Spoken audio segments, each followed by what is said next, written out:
दोस्तों, Arya take YouTube channel में आपका स्वागत है। आज हम लेके आए हैं जो वीडियो 10th क्लास का बिहार बोर्ड का चैप्टर 1 प्रकाश का परावर्तन रिफ्लेक्शन ऑफ लाइट। मैंने इस वीडियो को 4 भाग में बांट दिया है। ये आपका पार्ट 1 है। तो आप धीरे धीरे वीडियो को स्किप मत कीजिए, आराम से धीरे धीरे सुनते रहिए और नोट्स बनाते रहिए। आपको ऐसे आसानी होगा पढ़ने में, आप घर बैठे आसानी से पढ़ सकते हैं। First number reflection of light chapter का फर्स्ट जो टॉपिक है वो है प्रकाश यानी लाइट। प्रकाश क्या होता है? प्रकाश वह भौतिक कारक है जो किसी वस्तु पर पड़कर हमें दिखाई देता है या जिसकी सहायता से हम किसी वस्तु को आसानी से देख पाते हैं, उसे प्रकाश कहते हैं। और यहाँ पे नोट कर लीजिएगा 2 पॉइंट है। प्रकाश का निर्वात में चाल 3 × 10⁸ मीटर पर सेकेंड होता है और प्रकाश एक प्रकार की ऊर्जा है। ये आप पॉइंट नोट कर लीजिएगा, ये ऑब्जेक्टिव में आ सकता है। अब आगे देखते हैं प्रकाश के स्रोत, सोर्स ऑफ लाइट।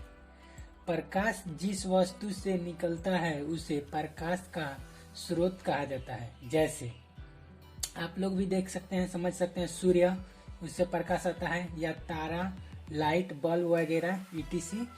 ये सब क्या होता है? प्रकाश का स्रोत होता है। आपको रटना नहीं है, समझना है, केवल समझना है, क्योंकि कभी भी याद रहेगा आपको। नेक्स्ट प्रदीप पिंड, इंग्लिश में इसको ल्यूमिनस बोलते हैं।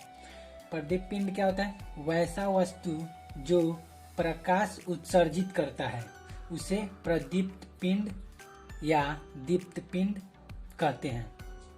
प्रदीप्त और दीप्त दोनों ही एक ही हैं, ठीक है, आप लोग समझ लीजिएगा। जैसे आप एग्जाम्पल समझ सकते हैं, सूर्य स्वयं प्रकाश उत्सर्जित करता है, या बिजली का जला हुआ बल्ब या जलती हुई मोमबत्ती, ये सब क्या है? प्रदीप्त पिंड है। नेक्स्ट अप्रदीप्त पिंड यानी कि नॉन लुमिनस, वैसा वस्तु जो प्रकाश स्वयं उत्सर्जित नहीं करता है। वैसा वस्तु जो प्रकाश स्वयं उत्सर्जित नहीं करता है उसे अप्रदीप्त पिंड कहते हैं। जैसे आप लोग एग्जाम्पल में समझ सकते हैं, टेबल, कुर्सी, पुस्तक etc। आगे देखेंगे प्रकाश की किरण। जब रे जानना जरूरी है, रे मतलब क्या होता है? किरण होता है। तो इसके बारे में हम जानेंगे। एक सरल रेखा पर चलने वाले प्रकाश की किरण कहा जाता है। एक सरल रेखा पर चलने वाले प्रकाश को प्रकाश की किरण कहा जाता है। जैसे आप समझ सकते हैं, ये हो गया रेखा, एकदम सीधी रेखा में जो भी प्रकाश प्रतीत हो उसे कहेंगे प्रकाश की किरण कहेंगे, ठीक। नेक्स्ट प्रकाश को, किरण को तीर से दर्शाया जाता है। तीर आपको मैंने अभी बनाकर दिखाया, इधर तीर द्वारा इसको दर्शाया जाता है। अब देखिए किरण पुंज। किरण पुंज क्या होता है? यानी कि रे बीम। किरण पुंज क्या होता है? रे बीम। प्रकाश की किरणों के समूह को प्रकाश का किरण पुंज कहा जाता है। देखिए कितना आसान है, प्रकाश के किरणों के समूह को प्रकाश का किरण पुंज कहा जाता है। अब देखिए आगे, किरण पुंज 3 प्रकार के होते हैं।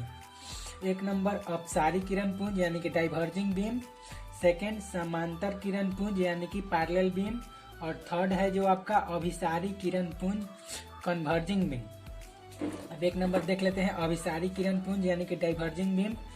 इस प्रकार की किरण पुंज में प्रकाश की किरणें एक बिंदु स्रोत से निकलकर फैलती है। देखिए यहाँ पे एग्जाम्पल में आप समझ सकते हैं, यहाँ पे एक बिंदु है और यहाँ से अलग अलग दिशा में किरण का बीम पहुंच रहा है।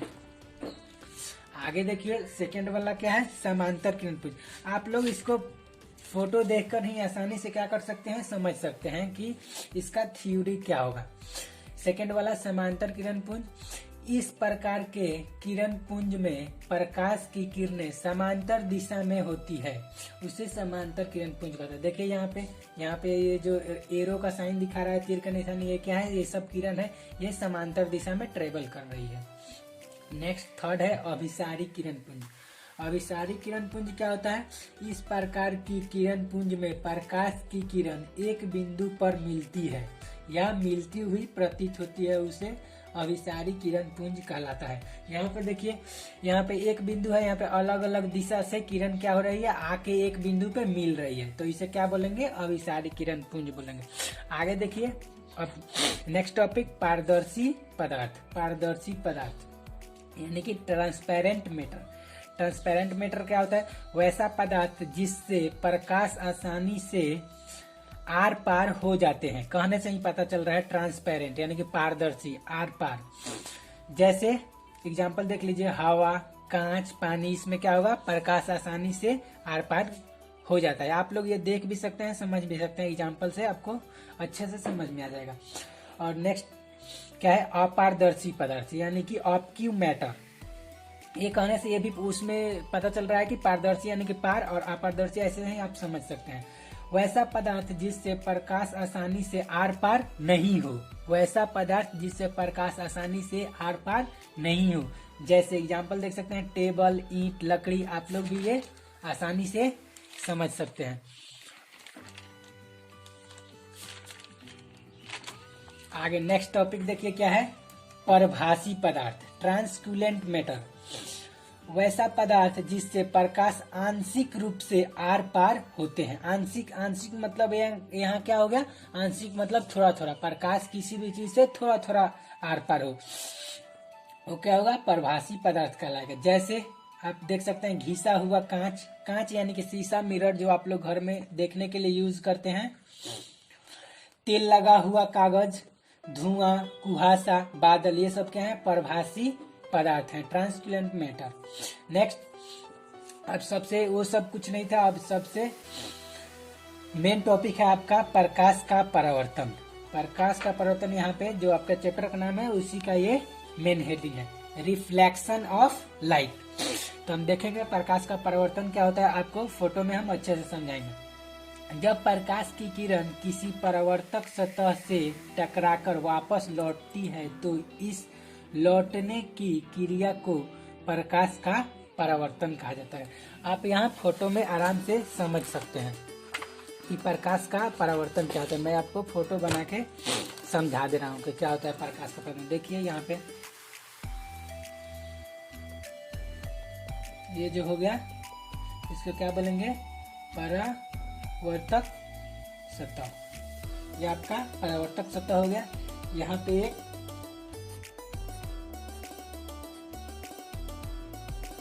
आपतन बिंदु यहाँ पे खींच देंगे, ये क्या हो गया, आपतन बिंदु। आप लोग फोटो में आसानी से समझ सकते हैं। ठीक, अब हम लोग यहाँ से किसी किरण को रिफ्लेक्ट कराएंगे। मान लीजिए ये कोई किरण है जो आपतन बिंदु पे आ रही है, यहाँ पे आ रही है, जो इसको क्या बोलेंगे, आपतित किरण।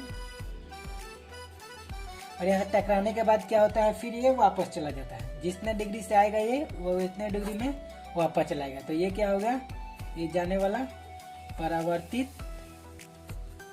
किरण। और यहाँ से जो अभिलंब, और इसको क्या बोलेंगे, अभिलंब बोलेंगे, जिसपे हम लोग ये कर रहे हैं, ये हो गया आपका अभिलंब। तो जब आपतित किरण और अभिलंब के बीच जो कोण बनता है उसको क्या बोलते हैं, इंसिडेंट रे, इंसिडेंट एंगल। और ये जो परावर्तित होता है उसको क्या बोलते हैं, रिफ्लेक्टिव। इसको आर से डिनोट करें। यहाँ पे जो एंगल बन रहा है आर, यहाँ पे जो एंगल बन रहा है वो आई। मान लीजिए यहाँ से ये सूरज हो गया,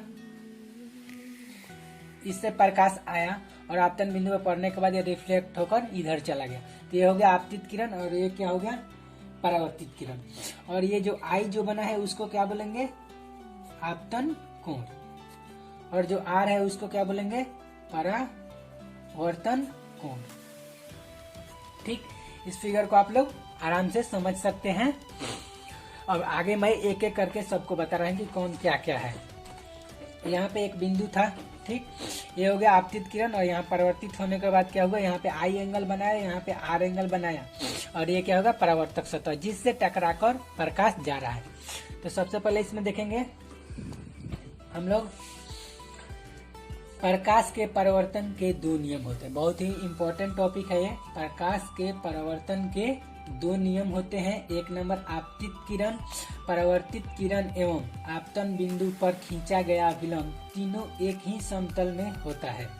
सेकंड क्या है, आपतन कोण परावर्तन कोण के बराबर होता है। जैसा कि मैंने आपको इस फिगर में बताया कि ये आपतन कोण परावर्तन कोण के क्या है, बराबर है। कोण I इक्वल टू कोण A। उसके बाद आगे टॉपिक देखिए आपतित किरण। आपतित किरण क्या है, सूर्य से आने वाली किरण को आपतित किरण कहते हैं। जैसे आप फोटो में देख सकते हैं, सूर्य से आने वाली किरण को क्या बोलेंगे हम, आपतित किरण। आपको हम समझा दिए हैं, आपको याद करने की कोई जरूरत नहीं। आपको फोटो दिमाग में रख लेना है और थ्योरी आप अपने आप बनाकर डिफिनीशन लिख सकते हैं। और सेकेंड क्या है, परावर्तित किरण। प्रकाश के लौटने के बाद लौटने वाली किरण को परावर्तित किरण कहा जाता है। प्रकाश से आपतन के बाद जो रिफ्लेक्ट कर रहा है उसको क्या बोलेंगे, परावर्तित किरण बोलेंगे। अब क्या है, आपतन बिंदु। सूर्य से आने वाली किरणें परावर्तक सतह के जिस बिंदु पर आपतित होती है उसे आपतन बिंदु कहा जाता है। यहाँ पे देखिए सूर्य से आने वाला इस बिंदु पर होगा तो इसको क्या बोलेंगे, आपतन बिंदु बोलेंगे। आगे नेक्स्ट जो है अभिलंब। अभिलंब कहता है किसी भी समतल सतह के किसी बिंदु पर खींचे गए लंब को उस बिंदु पर अभिलंब कहा जाता है। यहाँ पे किसी भी सतह पे यहाँ पे खींचा गया है, इसको क्या बोलेंगे, अभिलंब। उस बिंदु पर क्या, इसको बोलेंगे हम अभिलंब बोलेंगे। नेक्स्ट क्या है, आपतन कोण। किसी बिंदु पर आपतित किरण और अभिलंब के बीच में बने कोण को आपतन कोण। आपतन कोण क्या हो गया, किसी बिंदु पर आपतित किरण और अभिलंब के बीच का बने कोण को क्या बोलेंगे हम, आपतन कोण बोलेंगे। सेम एज है परावर्तन कोण। किसी बिंदु पर परावर्तित किरण और अभिलंब किरण के बीच के बने कोण को क्या बोलेंगे हम, परावर्तन कोण बोलेंगे। ठीक है।